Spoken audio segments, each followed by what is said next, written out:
2004 жылдың 19 желтоқсанында белгілі банкир Ержан Тәтішев аңға шыққан кезде қаза тапты. Көлікте сонымен қатар оның оқ қағары Қазақстан Республикасы Ішкі істер министрлігі капитаны, Ресей Федерациясы ФСБ академиясының түлегі Сергей Козликин және оның жақын досы, белгілі кәсіпкер Мұратхан Тоқмәди болған. Сондай-ақ Ахметолла мен Халин есімді екі оқ қағары отырған тағы бір көлік еріп келе жатқан. Оларды табыстырған аң аулауға деген қызығушылық еді. Ержан Мұратханның қасқыр аулайтын аңшы екенін естіп, ортақ досынан онымен таныстыруды өтінеді. Сөйтіп, аз уақыттың ішінде олар жақын араласатын отбасылық достарға айналады. Накануне того Қайғылы жағдай болған күннің қарсаңында Ержан Мұратханға бірнеше рет қоңырау шалып, аңға шығайық деп қолқа салады. Бірақ Мұратхан бастапқыда ауа райының қолайсыздығын алға тартып, аң аулаудан бас тартады. Себебі сол күні қар жауып, аңның іздері көрінбей қалған еді. Бірақ Ержан өз айтқанынан қайтпады. Олар таңертең ерте шығып, отар бекетінің маңында қасқыр аулай бастайды.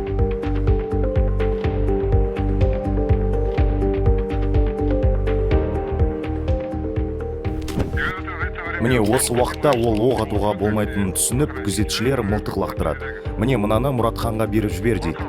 Мұратхан ал, міне сол тұста көлік қайтадан ойлы шұңқыр жерлерге түсіп соғылады. Мен люкке сырғып бара жаттым. Дәлірек айтсам, люктен артқы орындыққа сырғып кетіп жаттым. Мұны Козликин растайды. Мен аң аулау кезінде және барлық уақытта люктен қарап тұрғанымды өзге күзетшілер де растайды. Ал люктен шыға бергенде көліктің жүрісі баяулады. Ол рөлде жатты. Мен бастапқыда түсінбей қалдым. Ол басын ұрып алды ма деп ойлап қалдым. Ол рөлде тап жылжымай жатты. Басында тесікті көрдім. Шынымды айтсам, бұл қорқынышты көрініс болды. Толығырақ айтқым келмеді, бірақ мұның бәрі менің көз алдында болды.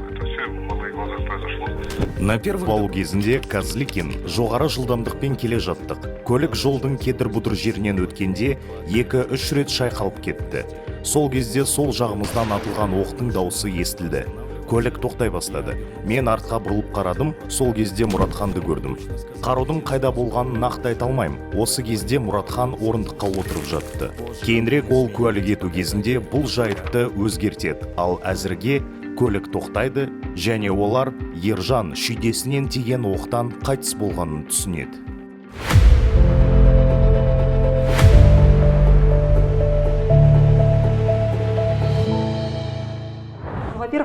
Біріншіден, Мұратхан бұл жолы аңға барғысы келмеді. Ол мұны мүлдем қалаған жоқ. Себебі қар жауды, ал аңшыларда бұл жаман белгі. Біріншіден, іздері жабылып қалатынын айтып, ол Ержанды сендірді. Оқиғадан бір күн бұрын ол 3 рет қоңырау шалған. Бізде оның қоңырау шалғанын растайтын куәгерлер бар. Дегенмен, ол аңға баруды талап етті. Ержан Мұратханмен кездесіп, жалпы серуендегісі келді. Сол тұста оның өмірінде қиын кезең болатын. Мұратханға көнуден басқа амал болмады. Өйткені олар өте жақсы қарым-қатынаста болды. Ержан Тәтішевті құрметтеп және дос ретінде жақсы көрді. Міне, сол үшін барды. Сондықтан күзетшілер бірге жүруге, артқа отырып оқ ату ниеті болған жоқ. Мұның барлығын жоспарлау миға сыймайды. Бастапқыда бұл нұсқа жоққа шығарылады. Бұл жалған және қисынға келмейді. Ешбір адам тіпті оған 4 миллион долларлық кісі өлтіруге тапсырыс берілсе де, бірнеше күзетші еріп жүрген аңшылықта арнайы барып, көліктің артына отырып, өзінің күдікті боларын біліп, артқы тұстан қарудан оқ ату біртүрлі миға кірмейді. Олар айтып сендіргендей, бұл істі ұйымдастырушылар Аблязов пен Мұратхан. Иә, менің білуімше, Аблязов та ақмақ емес шығар. Мұратхан, иә, моем понимании. Менің түсінгенім бойынша Мұратхан онымен бірнеше рет сөйлестім. Ол тіпті сол мылтықтың оның қолына қалай тап болғанын білмейді. Бұл істі дайындықсыз ұйымдастырып, оқ ату. Мен мұндайды өз тәжірибемде ешқашан кездестірген емеспін. Енді бұл мылтықпен аң аулауға бірде Тәтішев, бірде Козликин Мұратхан алып отырды. Ол көлік салонында оқталған күйі жүрді. Қазірдің өзінде Козликинге қатысты сұрақ туындайды. Арнайы дайындықтан өткен адам Ресейдің бас барлау басқармасының бұрынғы офицері, белгілі бір дайындықтан өткен. Егер сіз күзетілетін адамның қауіпсіздігін қамтамасыз етуге шақырылған болсаңыз, кем дегенде оны сол кісі бақылауы керек еді. Салондағы оқталған мылтықтың жатуына жол бермеу керек еді. Әсіресе көлік айдалада келе жатқанда. Дәлел ме? Дәлел. иә, атыс болды. Бірақ мен жерде өз тәжірибемнен қасақана кісі өлтіру фактісін жоққа шығарам.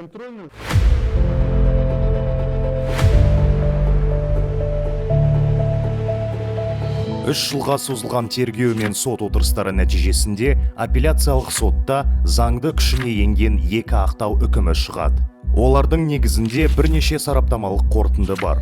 Оқ зауыр мылтығынан шүріппені баспай-ақ қатты бетке соғылған кезде атылуы мүмкін. Атыс сәті көліктің шайқалған сәтімен сәйкес келіп, нәтижесінде мылтық өз бетінше атылып кетуі ықтимал. Екінші ақтау үкімінде тек Мұратхан Шакерханұлы Тоқмәдиді оның іс-әрекеттерінде Қазақстан Республикасының қылмыстық кодексінің 101 бабы бойынша қылмыс құрамының болмауына байланысты Ержан Тәтішевті абайсызда өлтіріп алуы ақталсын үкімі ғана емес, сонымен қатар Оққағар Казликинге қатысты жасалған қылмысқа қатыстылығын тексеру туралы соттың жеке қаулысы шықты. Алайда бұл ғана емес. Қазақстан Республикасының Конституциясының 77 бабындағы аса ауыр қылмыс істерді қайта қарауға жол берілмейтіндігі туралы заңға қайшы. Ешкімді де сол құқық бұзушылық үшін қайта қылмыстық жауапкершілікке тартуға болмайды.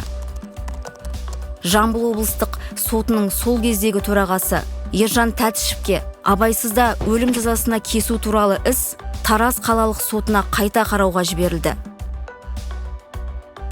Бірақ ол әлі күнге дейін Мұрат Тоқмәдиге айып тағып, оны 1 жылға шарт түрде айыптап, рақымшылық жасалды.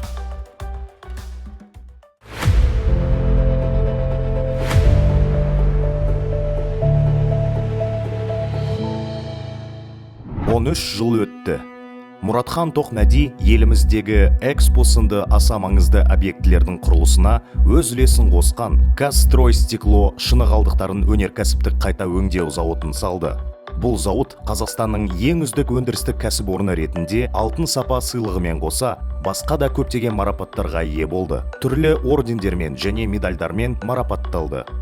Его партнер. Оның серіктесі Сергей Непропекин бұл жобаны іске асыра бастағанда, бұрынғы жұмыс орны Алматы Горстройдағы басқа да кредиторлар алдындағы қарыздарын өтеу қажеттілігі туындауына байланысты Мұратханға өз үлесін сатып, бизнестен шығады. Соған қарамастан ол компаниямен 2005 жылдан бастап 2017 жылға дейін жұмыс істейді.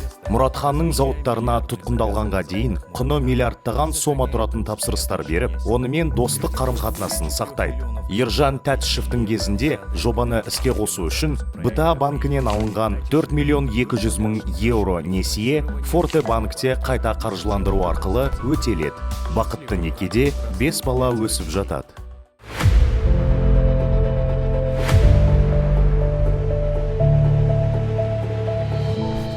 И вдруг кенеттен 2017 жылдың 12 маусымында таңғы уақытта бетперде киген адамдар кіріп келеді. Қостанай облысы прокурорының көмекшісі Ермұхамбетұлы Бекжан басқаратын Ұлттық қауіпсіздік комитеті, Ішкі істер министрлігі және бас прокуратура қызметкерлерінен құралған ведомство аралық жедел тергеу тобы Мұратханды әйелі мен 10 жасар қызының көзінше қамауға алады. Сол кездегі үрейді отбасы ұмытқан жоқ. Оған 12 жыл бұрын өзінің бұрынғы серіктесі және досы Сергей Непропекиннен үлесті бапсалағаны үшін Мәсімовтың атына берген өтініші бойынша айып тағылды. Мұратхан аса қауіпті қылмыскер ретінде басына қап кигізіліп, Ұлттық қауіпсіздік комитеті ғимаратына жеткізіледі.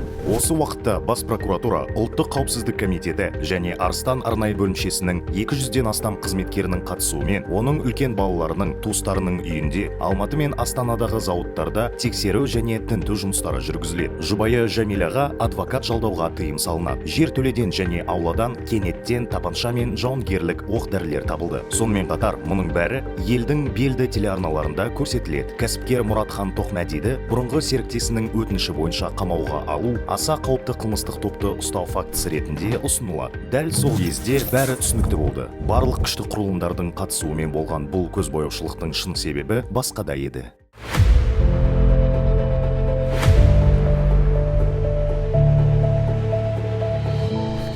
Ол кездегі елдегі саяси жағдайға келер болсақ, барлық оппозиция өкілдері және президент Назарбаевтың басқармасымен келісілмеген кез келген пікір басып жаншылды.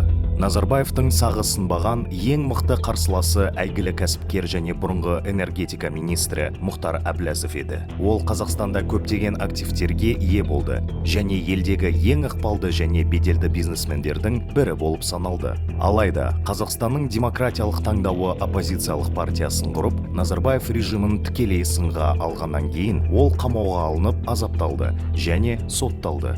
Кейінірек кешірімге ие болып, Мәскеуге кетті. Они крали мою семью, Олар пытали. менің отбасымды ұрлап азаптады. Менің бизнесім бірнеше рет тәркіленді, бірақ мен әлі де осы режиммен күресуді жалғастырам, және олар мені ештеңе тоқтатпайтынын біледі. Сондықтан олардың менің беделімді түсіруге тырысу жоспары бар. Айыптаудың экономикалық астары болды. Енді қылмыстық айыптаулар. Шын мәнінде не болды енді?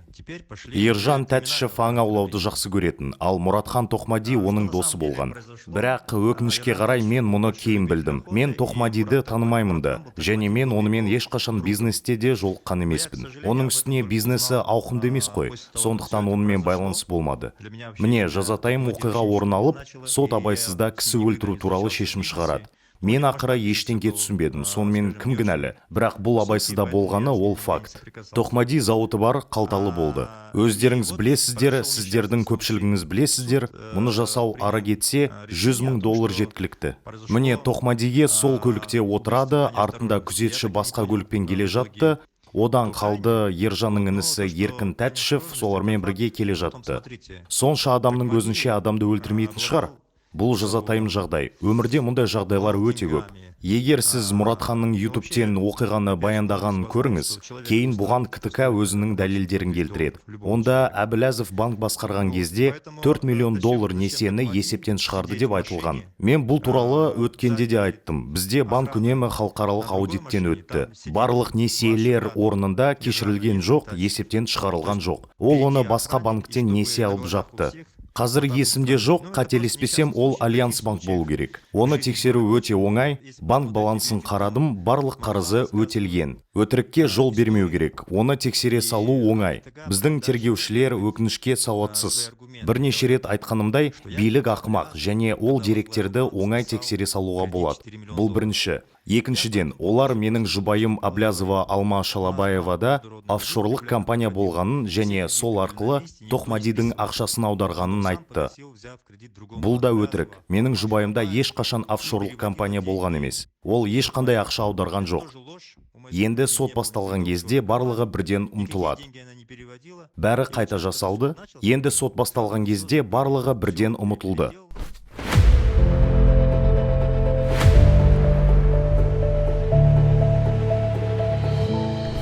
Ну, вы знаете, Сіз білесіз бе, үшінші іс маған қатысты қозғалды. Үшінші іс бойынша тергеу мен ынтымақтастыққа келіскеніме байланысты айттым. Бұл сот Таразда өтті, ол ашық өтті. Онда Дутбаев Әблязовтың тапсырмасы бойынша Тәтішевтің телефонын тыңдап, оған Тәтішевке қатысты, оның ішінде Тәтішевтің осы әйнекпен айналысатынын әлгі аты кім еді?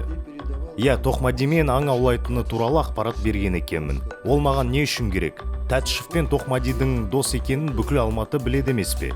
Мен сонда Әблязовқа қандай құпияларды бере алам? Олар, сіз бізге қарсы куәлік беріңіз, біз қылмыстық істі одан сайын күшейтеміз дейді. Егер де оның қандай да бір қаржы жымқыру оқиғасымен байланысты болса, тіпті назар басқа мәселеге аударылады. Бізбен сіз сол арқылы Әблязовты елге экстрадициялаймыз дейді. Яғни сол тұстан соққы жасау арқылы. Міне осылайша олар Тоқмадиді пайдаланып қалуды ойлады.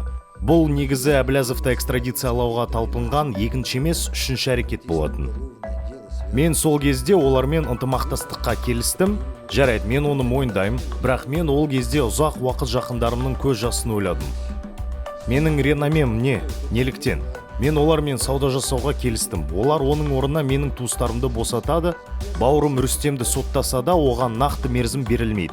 Міне, осы келісімдер негізінде олардың барлығы босатылады. Ал мен әрі қарай жылжыдым. Әрине, мұның бәрі мен үшін өте қиын болды. Бұл реномеде емес, қалай айтсам екен. Бұл мен өмір бойы қызмет еткен комитеттің құйтырқы әрекеті мені таңғалдырды. Істі осылай кескіндеу мен үшін күлкілі жағдай еді. для меня было, конечно, смешно. Нартай же. Ал Нартай Дутбаев та отырды емес пе? Иә, Нартай дәл осы қылмыстық іс бойынша отырды. Әблязовқа тапсырыспен кісі өлтіру сияқты барлығына айқын қылмысты ілу керек болды. Міне Нартай осы кісі өлтіруді ұйымдастырушылардың бірі ретінде Ержан Тәтішевті де қатыстырды. Бәрі бұл қайғылы жағдай екенін түсінді. Сот абайсызда кісі өлімі туралы шешім шығарады. Барлығы уайымдады, өйткені Ержанға деген оның көзқарасы өте жақсы болды. Әблязовтың бұған ешқандай қатысы жоқ екеніне ешкімде күмән болған жоқ. Онымен ісі жоқ. Бұл шынымен де аң аулау барысында болған қайғылы жағдай. Әблязов шынымен Тоқмадиді білмеді ме? Ол шынымен Тоқмадимен таныс емес, одан қалса Тоқмадидің Тәтішевке қастық жасау туралы ойы болған жоқ. Жымысқы ойлар болмаған. Оның үстіне бұл жазатайым оқиға болған кезде Әблязов Тұран әлем банкіне оралуға мәжбүр болды. Ал Тоқмади қайта несие алуға мәжбүр болды. Басқа жерден несие іздеп, БТА банктың қарызын қайтару керек еді.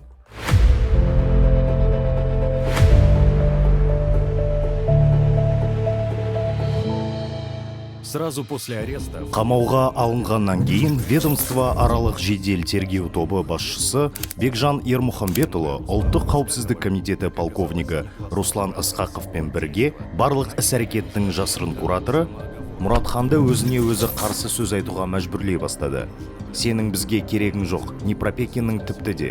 Бізге Әблязов керек, отанға көмектес. Ержан Тәтішевті Мұхтар Әблязовтың тапсырысы бойынша өлтірдім деп өз мойныңа ал. Әйтпесе, үрім бұтағыңмен қоса көзіңді құртамыз деді. близкого друга его начали пытать. Бүгін 2017 жылдың 31 шілдесінде мен қорқынышты хабар алдым. Менің күйеуім Мұратхан Тоқмадиді ұлттық қауіпсіздік комитеті тергеу изоляторында азаптайды. Маған демалыс күндері ол ұлттық қауіпсіздік комитетіне қажетті айғақтар беру үшін азапталғаны туралы хабарлады. Оның денесінде азаптау іздері бар. Бірақ ол белтемірден құлап кетті деген мәлімдеме жазуға мәжбүр болды. Қандай белтемір? Ұлттық қауіпсіздік комитеті тергеу изоляторында. Менің жұбайым кәсіби спортшы, спорт шебері, Айронмен. Қамауға алынғанға дейін ол керемет физикалық формада болды. Қазір ол тіпті қалыпты сөйлесе алмайды. Оның сөзі біртұтас емес, және ол бұл мәлімдемені қалай жазғанын да түсіндіре алмайды. Оны тағы не жазуға мәжбүр етті? Его хотели, чтобы он дал показания. Олар оның бір кездері Әблязовтың бұйрығымен 4 миллион доллар ақшалай сыйақы үшін банкир Тәтішевті өлтіргені туралы куәлік беруін қалады. Обязывал за денежное вознаграждение в 4 миллиона долларов. То есть они придумали эту Яғни, олар бұл нұсқаны ойлап тауып, оны мойындасын деді. Он сначала не соглашался, потом уже... Ол басында келіспеді, содан кейін олар психологиялық әсердің пайдасы болмағанын көрді. Сөйтіп оны басқа камераға ауыстырды. Онда екі ұйымдасқан қылмыс топ мүшелерімен отырғызды. Олар туралы мәлімет білмеймін, және олар жүйелі түрде шапалақпен Тынымсыз физикалық психологиялық соққы жасады. Да, постоянно. Иә, үнемі солай болды. Как долго это Мұның бәрі қанша уақытқа созылды? Нені айтасыз? Вот именно уже Алдындағы сұраулар, өтініштер, айталық ұсыныстардан кейін, яғни физикалық күш қолдануды айтам. физическому воздействию. Шамамен 2-3 апта мүмкін. Бұл шілде айы болатын. Ұлттық қауіпсіздік комитетінде болды ма? Иә, бәрі ұлттық қауіпсіздік комитетінен болды. Камерада не болып жатты? Кім ұрды? Атап айтқанда, яғни Ысқақовтың бұйрығымен ұлттық қауіпсіздік комитеті қызметкерлері тарапынан капитан Алипов Арман айналысқан. Сонымен қатар сол кезде де Тоқмадимен бірге отырған Дәулет Байғабатов, ол да Ысқақовтың бұйрығымен оның барлық нұсқауларын орындады. Қай бағытта жүру керек, не айту керек, қалай әрекет ету керек. Сонымен қатар барлық отбасы мүшелері мен жақын достарына қысым көрсетілді. Жұбайы Жәмиляның үстінен заңсыз қару ұстауға қатысты қылмыстық іс қозғалған соң, барлық шоттары бұғатталып, мүліктері тәркіленді. Соның салдарынан ешқандай қаржылық қиындыққа тап болған ол кәмелетке толмаған 2 баласын алып, Еуропаға кетті. Ол жақта құқық қорғау ұйымдарынан көмек сұрап, Еуропа кеңесінің парламенттік ассамблеясында және Еуропадағы қауіпсіздік және ынтымақтастық ұйымында сөз сөйлейді. 2017 жылдың 12 шілдесінде тергеу тобы менің күйеуім Мұратхан Тоқмадиді 20 жыл бұрын болған оқиға үшін қамауға алды. Мен Еуропа кеңесінің парламенттік ассамблеясында жүрмін. Кеше мұнда ашық диалог қорының арқасында біз Мұратханды босату туралы қарарға қол қойып, Еуропалық депутаттардың рекордтық қолтаңбаларын жинап алдық. Нәтижесінде Қазақстан басшылығына саяси тұтқындарды, оның ішінде Мұратхан Тоқмадиді босатуды және олардың отбасы мүшелерін қудалауды тоқтатуды талап ететін Пассе декларациясы шығарылды.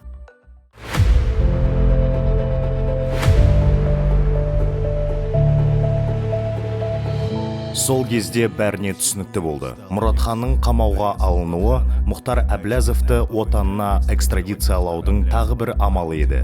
Күйеуі үшін күресіп жүрген кезде Жәмиляның үстінен тағы 2 қылмыстық іс қозғалды. Шекарадан заңсыз өту және жалған куәлік ету. Оның Мұратханды ұлттық қауіпсіздік комитеті тергеу изоляторында азаптағаны туралы айтқаны шындыққа сай емес. Ол турниктен өзі құлап қалды.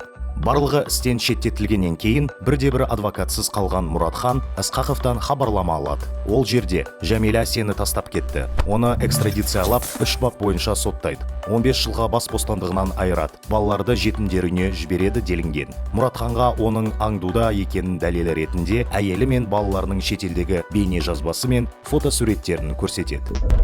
Әрине, отбасыңды қырып саламыз деп қорқытып, бірнеше ай азаптағаннан кейін Мұратхан қуғын сүргін тоқтатылған жағдайда олармен ынтымақтаса отырып іс жүргізу туралы келісімге қол қояды. Содан кейін Жәмиляға қатысты қылмыстық істерді тоқтату туралы қаулы шығады. Мен азаптауларын көрмедім. Олар мұндай фактіні мойындамады. Сондықтан мен оны азаптады деп айта алмаймын. Бірақ мен оның жағдайын көрдім, түр бас солғын тартқан. Мен білетін өзіне сенімді адам емес еді. Ол қатты депрессияға түсті. Оны қатты аяп кеттім. Оны осыншама күйге түсіргені жанға батты. Ол үнемі менің отбасым енді қалай болады, не істейді, олар менің туыстарыма тисе ме? Солар үшін қорқамын. Мен оған: Мұратхан, мен сенімен бірге жоғарғы сотқа дейін бардым. Мен материалдарды қарап отырдым. Білмеймін, сіз сол кезде шүріппені кездейсоқ бастыңыз ба, немесе біреу атты ма білмеймін. Бірақ мен қасақана кісі өлтіру болмағанына сенімдімін. Ол: маған жоқ, оны мен жасамадым, деді. Бірақ егер сіз жасамаған болсаңыз, мұндай қылмысты мойныңызға қалай аласыз? Егер сіз біреуден бірдеңе ұрласаңыз екен, мен ұрладым деп салатын, Құдай кешірсін деп. Мұнда бір адамның тағдыры жатыр ғой. Қалайша бұл нені білдіреді? Сіз оның қол қойған сәті туралы айтып отырсыз. Іс жүргізу келісімі туралы. Мен қазір сөзімді аяқтаймын, сонда барлығы сізге түсінікті болады. Бірден түсінесіз. Содан кейін мен бұл істен неге кеттім? Міне, мұндай әңгімелер бізде күн сайын болатын. Кейбір жағдайларда тіпті Ысқақовтың қатысуымен әңгімелесетінбіз. Күнәһар болғым келмейді, бірден айтайын, тергеушілер мұндай әңгімелерге араласпайтын. Бұған жедел уәкілдер араласты, негізінен Руслан Ысқақов жүрді. Содан кейін бір күні ол райынан қайтып, аға мен олармен келісімге баратын шығармын. Мұны естіген соң онымен бірден сөйлестім. Біз Алмалы сотында отырғанымызда мен оған: Мұратхан, былай жасайық, егер сен мен мойындаймын деп айтсаң және процессуалдық келісімге қол қоятын болсаң, мен сол күннен бастап сені қорғаудан бас тартамын. Мен ол жерде кімнің атқанын білмеймін, бірақ мен сенімді түрде айта аламын. Ол жерде қасақана кісі өлтіру болған жоқ. Адамның ерік жігерін басуға арналған арнайы психотроптық препараттарды кезекті рет күштеп енгізгеннен кейін, олар Мұратханға өздерінің арнайы құрған КТК телеарнасындағы «Оның есімі Мурка еді» атты фильмінде жасамаған қылмысын көпшілік алдында мойындауға мәжбүрледі. Бастан аяқ жалғандыққа құрылған бұл фильм тінту кезінде ұрланған Тоқмәди әулетінің отбасылық бейне жазбасы негізінде түсірілген. Олар бейне жазбаларды иесінің рұқсатын алмай, заңсыз түрде пайдаланды. Сонымен қатар 90-шы жылдардағы бандиттік тақырыптағы көркем фильмдерден үзінділер келтірді. 2004 жылдың желтоқсанында сосын не деді? Ержан маған қоңырау шалды. Ол алғашқы қар аңға шығуға жақсы мүмкіндік деп айтты. Мен келістім. Біз Toyota Land Cruiser көлігімен онымен және күзетшімен бірге шықтық. Және жақын жерде эскорт машинасы болды. Жолда ол рөлге өзі отырды. Қасқырларды үлкен жылдамдықпен қуып жеттік. Мылтықты маған тапсырған кезде мен оқ аттым.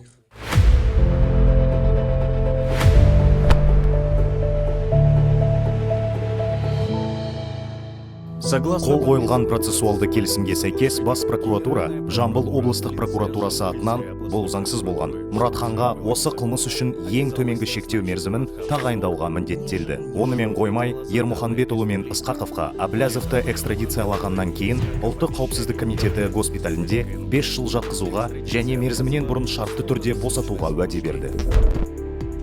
Алайда 2018 жылдың наурыз айында Жамбыл облыстық соты Мұратханды 10,5 жылға бас бостандығынан айыру жазасын кесті. Жиынтық бойынша бопсалау және болжамды кісі өлтіру бойынша, яғни сот қызметтік жалғандыққа ашық түрде барады және қол қойылған іс жүргізу келісіміне қайшы. Уәде етілген көп мерзім тағайындайды. 96 баптың 2 бөлімі Қазақстан Республикасы қылмыстық кодексі тармақтарына сәйкес осы қылмыстар үшін ең төменгі шек 10 жыл.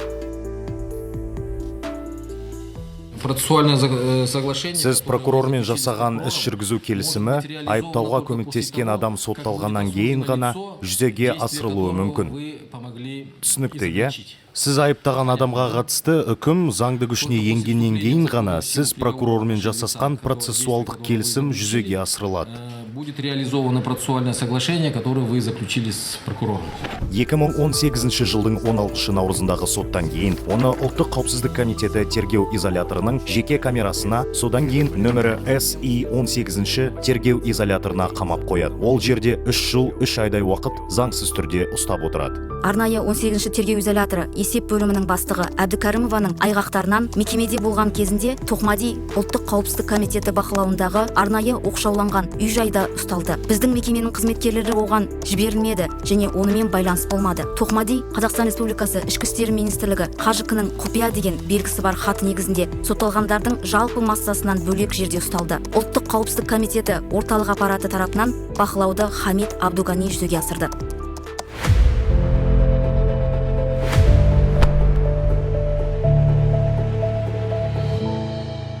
Толық оқшауланғанына қарамастан Мұратхан күресті жалғастырады. Сол үшін оны тағы да ұрып соғады. Бірде оны кейінірек басқа тұтқындарды азаптағаны үшін сотталған Ұлттық қауіпсіздік комитеті капитаны Абуғани Хамидтің басшылығымен 18-ші тергеу изоляторында оның қауіпсіздігін қамтамасыз етуге тиісті Қазақстан Республикасының Ұлттық қауіпсіздік комитетінің бөлімшелерінің 10-шы шекарашысы соққыға жығады. Ермұханбетұлы мен Ысқақов оны ФТБ-ның шетелдік серіктестерінің алдында кінәсін мойындауға мәжбүрлеп, азаптау мен ұрып соғу арқылы мойындау мәтінін жаттауға мәжбүрлейді.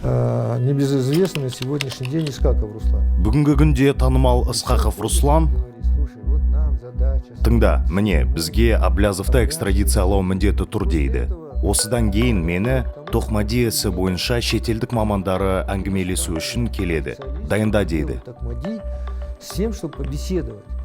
Олар ФБР-ден ғой. Олар бұл іс ақш ФБР-ның қатысуымен жүргізілгенін үнемі атап өтті. Оның үстіне біздің қазақстандықтар көмекке жүгінді. Әрі шетелдіктердің іске қатысуы сенім ұялатады. Бұл қонақтар келді. Мен сол кезде SI-18-де отырдым. Мені Алматыға жеткізді және ұзақ уақыт бойы Мироновпен бір камерада отырдым. Сәрсенбаев Алтынбекті өлтіруге қатысқан Мирон. Мирошниченко, әйтеуір сол мамандар келді, олардың кім екенін білмедім. ФБР ма, ФБР емес пе, мен білмеймін, шынымды айтсам. Олар маған келу керек еді, бірақ материалдарды зерттегеннен кейін ешкімде. Мен әрі Тоқмади де күштеп дайындады. Тоқмади қалай сөйлеуге дайындағаны туралы маған Мирошниченко айтып қалды. Жалпы сол адамдар мұның бәрі болмашы дүние деп кетіп қалды.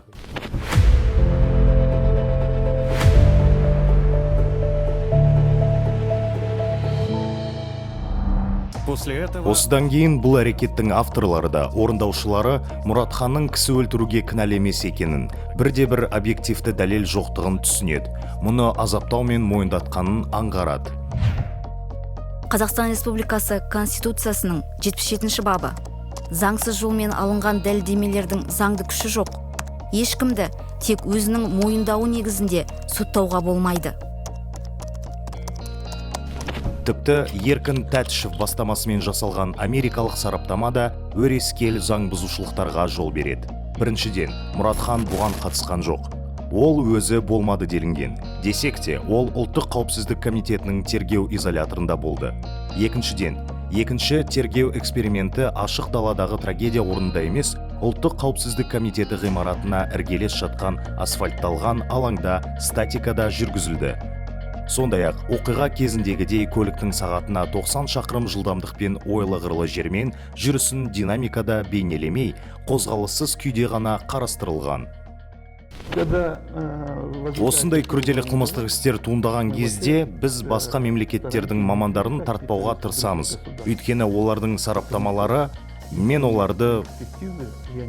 бұл заңды емес, бізде арнайы сараптама рұқсаты бар, мұның барлығы солай болу керек. Бұл жағдайда бұл сараптамада не болып жатқандығы модельдейді. Орындаушыға арқасымен отырған адам. Мысалы, мен қазір отырам, ал артымда не болып жатқанын көрмеймін. Мұның бәрін көру үшін ол оған осылай қарап отыру керек еді. Ал сен күзетшісің, неге бәрін алдын алмадың? Сұрақ. Енді, жарайды, сіз американдық мамандарсыз, сонда неге Мұратханды осы тергеу экспериментіне қатыстырмадыңыздар? Ол тергеу изоляторында отыр ғой, барлығы қолжетімді. Модельдеу барысында неліктен басқа адамның іс-әрекетін өзге біреу көрсету керек? Ол көрмеді. Ол көрмеді, менің де сондай сұрағым бар. Тергеу эксперименті барысында барлық жерде Козликин жүр, барлық жерде ол қалай және не болғанын баяндайды. Тіпті фотосуреттер де бар. Тергеу эксперименті барысында барлық жерде Козликин жүр, барлық жерде ол қалай және не болғанын баяндайды. Тіпті фотосуреттер де бар. Міне, ол мылтықтың қалай бағытталғанын көрсетеді. Сіз күзетілетін адамға мылтық тақап жатса, көресіз ғой. Сіз сол сәтте қандай әрекет жасадыңыз? Отырып бақыладыңыз. Немесе сіз оны көрмедіңіз, бірақ өтірік айттыңыз. Егер сіз көрген болсаңыз және алдын алмаған болсаңыз, онда қалай болғаны? Сіз де кінәлісіз. Бұл сұрақтарға сараптама тағы да баға бермеген.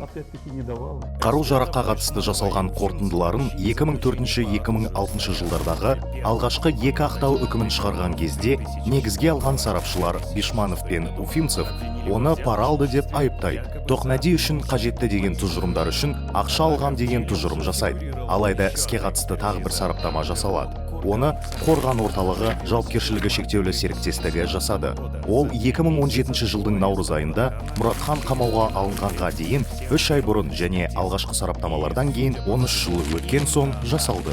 2007 жылғы үкімнің күшін жоюға және сол уақытқа дейін шығарылған істі қайта бастауға мүмкіндік беретін жаңадан ашылған жағдай ретінде қолданылғанға ұқсайды.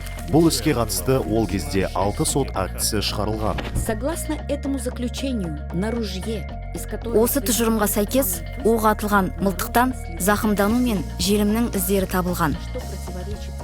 Бұл 2004-2007 жылдардағы барлық алдыңғы тұжырымдарға қайшы келеді. Бұл ретте 2007 жылғы түпкілікті үкімнен бастап мылтық осы уақыт ішінде 10 жыл бойы марқұмның інісі Еркін Тәтішевте сақталады. Ол сол кездегі ұлттық қауіпсіздік комитеті төрағасы Кәрім Мәсімов пен бас прокурор Жақып Асановтың атына арыз жазып, істі қайта қарауын өтінген. И инициировал возобновление дела. Бірақ таңғаларлығы, Қорған орталыққа ресми сұрау салғанда ресми жауап келеді. Олар мұндай қорытындыны жасамаған екен, және олардың сарапшылары ұсынылған құжатқа қол қоймаған.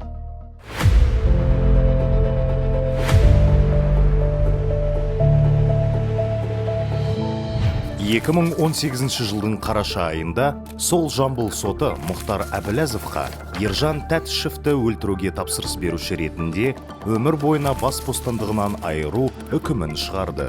Қазақстандық билікке Әбіләзовті экстрадициялауға көмектесу үшін Еркін Тәтішев Францияда Әбіләзовқа осы жалған дәлелдерге негізделген шығым түсіріп, оны ауыр қылмыс жасады деп айыптайды.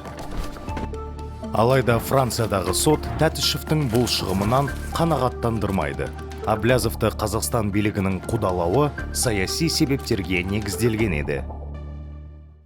1996 жылы аукционда Қостанай асбесті сатып алдым. Бұл Жетіқарадағы қала. Бұған қатысты деректі қызығушылықпен оқып шықтым. Міне, кіші Тәтішев былай деп жазады.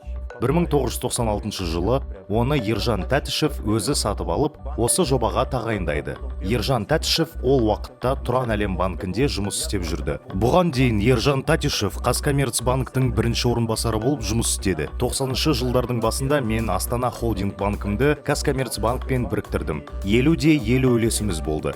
Ержанды басқарма төрағасының бірінші орынбасары етіп тағайындадым. Сондықтан Ержан тек банктік қызметпен айналысты. Біздің мүддеміз үшін жұмыс істеді. Ешқашан инвестициялық жобалармен айналысқан емес. Мен өзім аукционда қостанайлық асбест сатып алдым. Міне, өзім құрған жас топтан мамандар дайындадым. Кейінірек мен оларға жауапты іс жүктедім. Оларды сосын қажет жеріне сайлап қойдым. Ал Еркін Тәтішев Уикипедияға былай деп енгізіпті. Оны бұл іске ағасы тағайындаған деп. Мұның барлығы өтірік. Бұл жас жігіт өкінішке қарай адамгершіліктен аттап, мен Қазақстанда түрмеде отырғанымда айталық, ол Қазақстанда, Қостанайда, содан кейін Орынборда дамыған асбест бизнесін өзіне иемденіп алды. Сіз түсінесіз, бұл бизнес бүгінде оларға Тәтішевтер отбасына шамамен $200 миллион әкеледі. $200 миллион. Сондықтан ол қазір Forbes тізімінде бұл миллиардер адам, өйткені ол менің акцияларымды ұрлап алды. Сондықтан ол менен тартып алама деп қорқып отыр. Ол менің үлесімді рәсімдемеу керек еді. Мен оған сенгенімнен жұмыс істедім. Ол 14 жыл бойы тергеу жүріп жатқанын айтыпты. Алайда, кешіріңіз, мен 2003 жылдың мамырында, дәлірек айтсақ, 2005 жылы Қазақстанға келіп, банк директорлар кеңесін басқардым. Еркін Тәтішев осы банк төрағасының бірінші орынбасары болды. Ол өзі маған Мәскеуге ұшып келіп, банкты басқаруымды өтінді, өйткені банк жойылудың алдында тұрған еді. Мен Мәскеуде тұрдым, Қазақстанға келуден қорқақтадым. Кейін Назарбаев мені онымен кездесуге көндірді. Мен тәуекелге бел буып келдім, ол маған Қазақстанға оралуды ұсынды. Бұл 2005 жылдың ақпанында болды. Менің айтқанымның бәрі Лондондағы сот материалдарында бар. Онда бәрі егжей-тегжейлі сипатталған. Назарбаев мені қайтып келуім керек деп сендірді. Жарайды, мен қайтамын, бірақ қазір емес. Келуге болатын кез келгенде барамын дедім. Міне, ақпаннан мамырға дейін Ержан Тәтішевтің інісі маған Мәскеуге үнемі келіп кетіп жүрді. Менің қайтуымды жалынып өтінді. Тәтішев пен оның әріптестеріне қарсы Қостанай асбесттегі қызметі үшін қылмыстық іс қозғалды. Маған күш құрылымдарының өкілдері осылай деген мәлімет берді. Міне, сол кезде Мәскеуде мен осы іске араластым. Әрине, менің Назарбаевқа да қауіпсіздік қызметіне де әсерім болды. Олар қайтуымды сұрағаны, сондықтан мен Еркін Тәтішевті және асбест бизнесімен айналысқан бүкіл бизнес топты қамауға алуды тоқтата алдым. Менің айтқанымның барлығы шындық. Мұны растайтын куәгерлер бар. Еркін Тәтішев пен Ержанның әйелі Анара Тәтішевтің арасында алауыздық орын алды. Банк тоқырауға ұшырап, клиенттер не істерін білмеді. Еркін Анараға: сен ана емессің, сен тек биологиялық анасың, сен балаларың үшін нағыз ана емессің, біз оларды сенен тартып аламыз деді.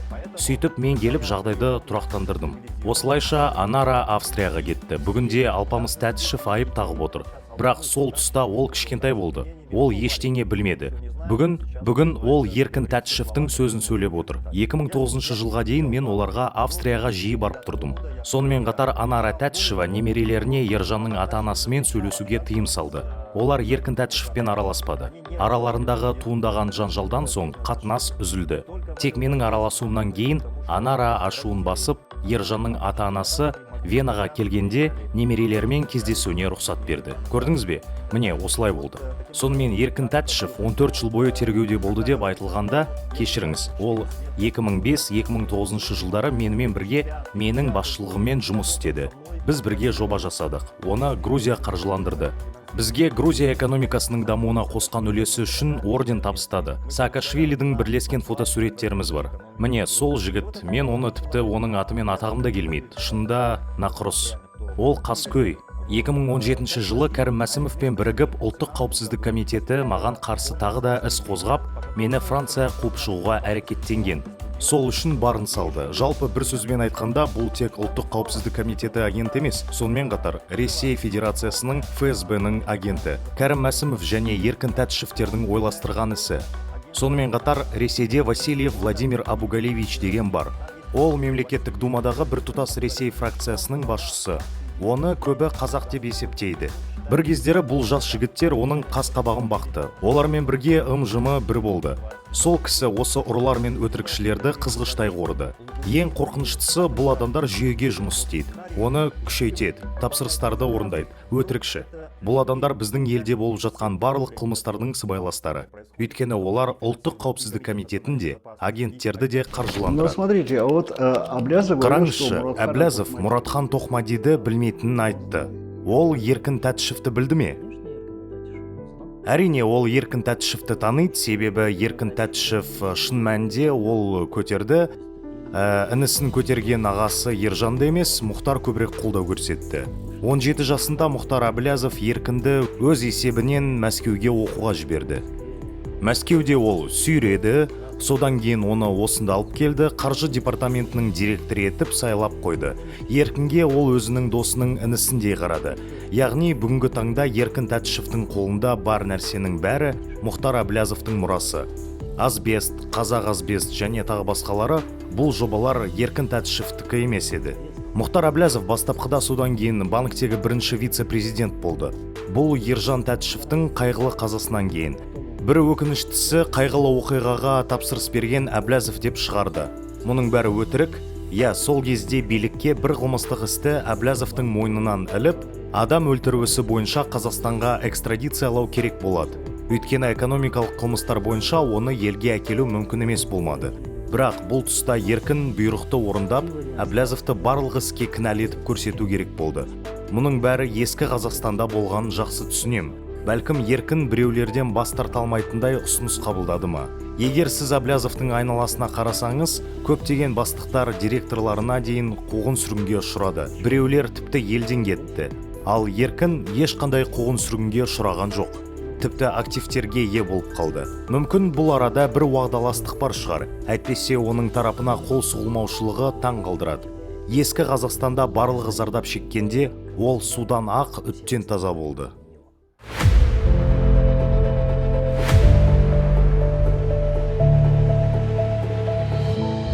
Бүкіл операция сәтсіздікке ұшырағаннан кейін Ысқақов Мұратханды қауіпті әрі сенімсіз куәгер ретінде елдегі ең қорқынышты жабық түрмелердің біріне жіберуге шешім қабылдайды. Жезқазғандағы бұл түрме халық арасында қазақстандық Гуантанамо деп аталып кеткен. 5 шаршы метрлік жалғыз адамдық камерада Мұратхан тағы да азапталады. Оны сотталушы ретіндегі негізгі құқықтарынан айырады. Соңғы 5 жылда отбасымен хат алмасу, қоңырау шалу және кездесу мүмкіндігі болмағанын айтпағанда, серуендеуге және аптасына 1 рет душ қабылдауға тыйым салынады.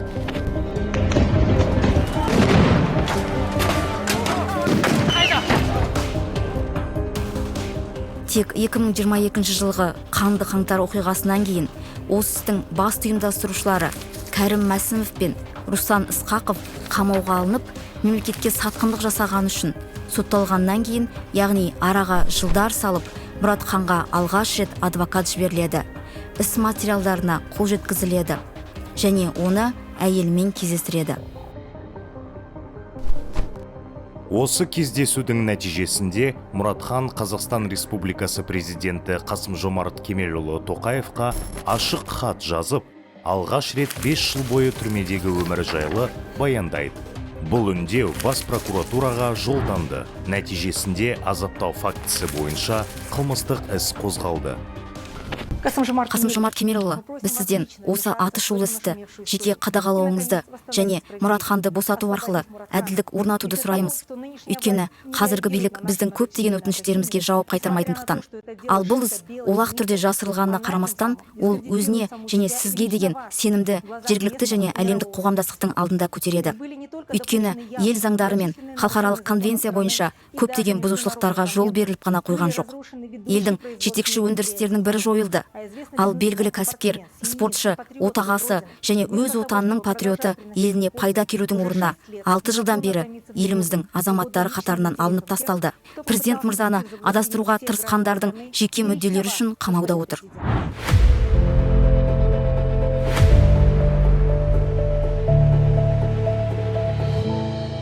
2022 жылдың маусым айында Қазақстан Республикасының сыбайлас жемқорлыққа қарсы іс-қимыл қызметі, Ұлттық қауіпсіздік комитеті және Жезқазған қаласының нөмірі 62 мекемесінің қызметкерлері тарапынан Мұратхан Тоқмадиді азаптау фактісі бойынша қылмыстық істі тіркелді.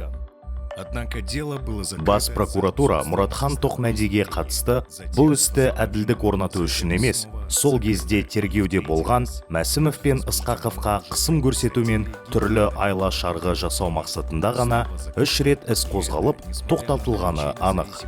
Үшкір емес затпен ұрып, қабырғаларының сынғанын тәуелсіз сот медициналық сараптама дәлелдеді. Куәгер ведомство аралық жедел тергеу тобының мүшесі Бақытжан Дүйсіповтың айғақтары бар. Ол Ысқақовтың бұйрығымен Мұратханның барлық азаптауларын жасырын түрде видеоға түсіріп, содан кейін оларды жариялауға тырысқаннан кейін қамауға алынып, сол үшін түрмеде отырды. Мен қорғаныс министрлігінде шекара қызметінде жедел органдарда қызмет еттім. Шынымды айтсам, бұл жағдайды көргенде шошыдым. Бұл не, 37-ші жыл ма? Айтып отырмын ғой, мен үшін бұл қорқынышты жағдай болды. Бұрын шыққан советтік көктемнің 17 сәті фильмі бар. Онда гестаполар радисті азаптайды. Онда жаңа туған нәресте шешіндіріп, терезе ашады. Сол фильмдегі оқиғамен бірдей жағдай болды. Барлық болып жатқан оқиғаларға қарап, мен барлық осы бейнелерді көшіру және мүмкіндігінше көпшілікке жариялау туралы шешім шығардым.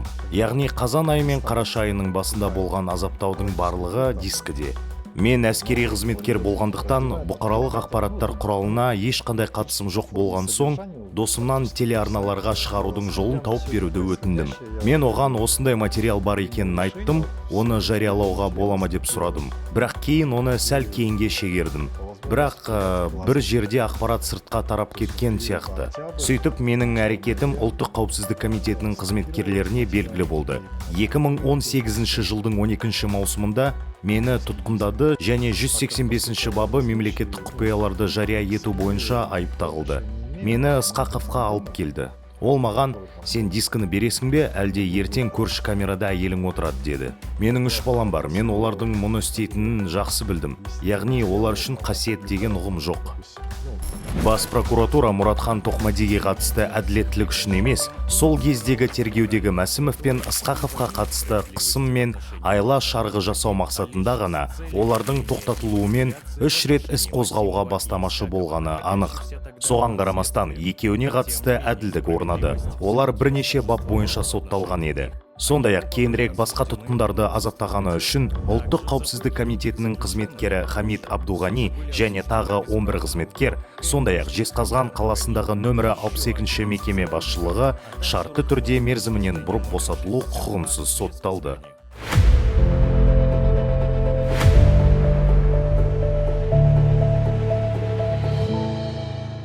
Оның бостандығы үшін және әділдік үшін күрес жалғасты.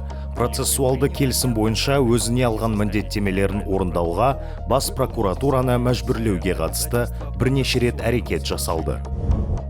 Нәтижесінде Жәмила Тоқмәдидің Қазақстан Республикасының президентіне жазған 4 хаты мен көптеген шағымдарынан кейін 2021 жылдың сәуірінде ғана бас прокуратураның өтініші бойынша 10,5 жыл мерзімі 6 айға қысқартылды. Сөйтіп 10 жылды құрады. Бұл осы бап бойынша берілген ең аз мерзім. Бірақ Қазақстан Республикасының қылмыстық кодексінің 73 бабының 4 бөліміне сәйкес, әлі де ең төменгі шектен төмен емес боп саналады.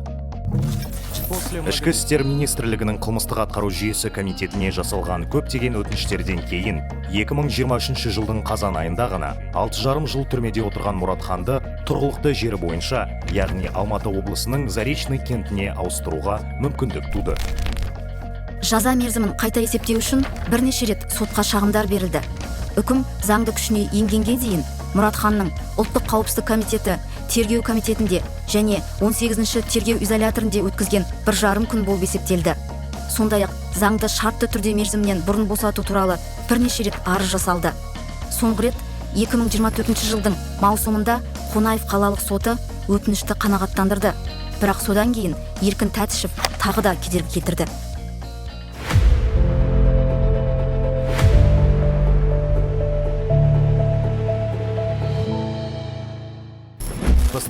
Қонаев сотының Тоқмәди шартты мерзімінен бұрын босату өтінішін қанағаттандыру туралы қаулысы 2024 жылдың 26 шілдесінде шықты. Бірақ 9 тамыз қарсаңында еліміздің барлық бұқаралық ақпарат құралдарында Татишевтер отбасының сот шешімімен келіспейтіндігі туралы ақпарат тарады. Келесі күні 10 тамыз сенбі болатын. Қаулының заңды күшіне енуі үшін 15 күндік мерзім аяқталған еді. Шағым берудің соңғы күні, бірақ Татишевтер өз шағымдарын тек 12 тамызда дүйсенбіде береді. Осылайша процедуралық мерзімді өткізіп жібереді және онда шартты мерзімінен бұрын босату туралы ақпаратты тек 9 тамызда баспасөзден білгендерін айтады. Ресми түрде бұл олардың шағымы қабылданбауы тиіс дегенді білдіреді. Ал Мұратхан Қазақстан Республикасы қылмыстық атқару кодексінің 165 бабы 2 бөлігінің 2 тармағына сәйкес жұма күні босатылуы керек еді. Бірақ 2007 жылы белгілі журналист Геннадий Бендицкий Мұратханның 2 ақтау үкімін қайта қараудың заңсыздығын зерттеп, өз мақаласында жазғандай, тағы да біздің сот төрелігіміздің ерекшеліктері іске қосылды. Шартты түрде мерзімінен бұрын босату туралы қаулы заңды күшіне енгеннен кейін берілгенге қарамастан Қонаев қалалық соты Татишевтердің шағымын қабылдап қана қоймай, оны қайтарып алу оның растауы болып табылады. Сонымен қатар істі апелляцияға жіберді. Осылайша өзінің шешіміне күмән келтірді. Бірінші апелляциялық отырыс басталғанға дейін жәбірленуші тарап бұқаралық ақпарат құралдарында ауқымды науқан жүргізді. Бұл шараға адвокат-блогерлер, аффилиирленген журналистер, танымал тұлғалар тартылды. Еркін Татишев тіпті президентке жүгініп үндеу жолдады. Және соттың апелляциялық отырысы қарсаңында осы істі қараған американдық сарапшы ФБР-дің бұрынғы директоры Луис Фридің қатысуымен баспасөз мәслихатын өткізді. Бұл өз кезегінде Мұратхан Тоқмадидің қатысуынсыз жасалған заңсыз сот сараптамасы еді. Қайдағы бір ФБР агенті талдап өзінше қорытындысын шығарды. Оның пайымынша бұл адам өлтіруісі деп бағаланған. Бұл жай емес, қасақана кісі өлтіру. Біз Америкадан ұшып келдік және осы істің басы қасында Мұхтар Әблязов бар екенін дәлелдедік. Бұл енді нағыз сандырақ. Бұл ФБР-ден келген адам Америкада қандай да бір қылмыстық процестерге қатысқанын айтты. Бұл өтірік. Әр елдің өз судьялары, тәуелсіз тергеушілері бар. ФБР мұндай іске араласпайды. ФБР агентінің есімі жанжалмен байланысты. Оған Америка президентіне $100 000 берді деген айып тағылған. Соның арқасында жақсы жұмысқа қабылданды деген сияқты. Мен бұл ақпараттың барлығын жариялаймын. Сондай-ақ осы баспасөз конференциясында пайда болған кезекті өтірік әңгімелер шындыққа жанаспайды. Президентке, оның ішінде біздің арнада жарияланған үндеуінде, сіз Тоқаевты дұрыс шешім қабылдауға шақырдыңыз. Сонымен сіз не айтқыңыз келді? Тоқаев өз тарапынан сотқа қысым жасау керек пе? Соттың орнына шешім қабылдау керек пе? Оны қалай түсінуге болады? Жоқ, әрине, тек дұрыс шешім, жағдайды анықтау. Не болып жатқанын қараңыз, сұрақтар қойыңыз. Кімге, не үшін?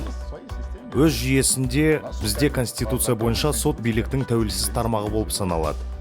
Бірақ олай емес. Ал мен олай ойламаймын. Айталық, әлі де қандай да бір форма бар. Сіз президентті сотқа қысым көрсетуге шақырдыңыз.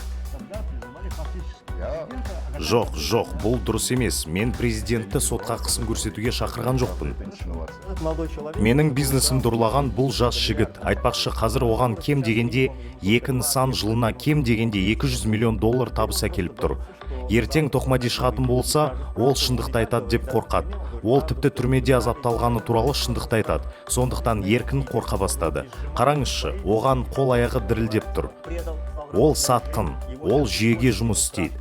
Әділдік түйінде орнайды. Муратхан Токмади выходит на свободу по УДО. Тоқмадиді шартты түрде мерзімінен бұрын босату бойынша апелляциялық сот бірнеше рет кейінге қалдырылды.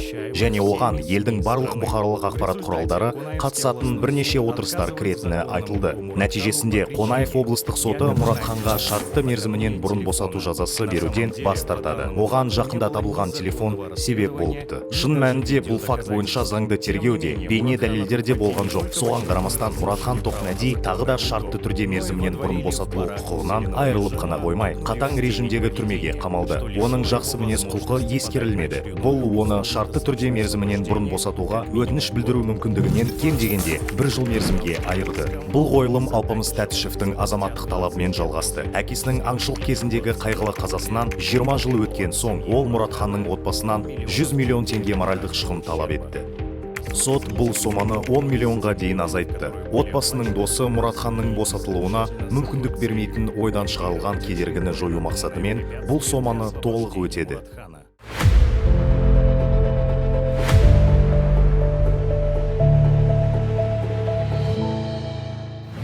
Қауіпсіздік күштерінің оппозиционер Мұхтар Әблязовты отанына экстрадициялаудағы тағы бір әрекеті сәтсіздікпен аяқталды. Француз апелляциялық соты 2025 жылдың көктемінде Қазақстан билігіне оны беруден екінші рет бас тартты. Бұл қарсыласу 10 жылдан астам уақытқа созылды. Әблязовты тұтқындау үшін мемлекеттен көп қаражат жұмсалды. Жүздеген адамдар мен олардың отбасылары осы қарама-қайшылықтың құрбаны болды.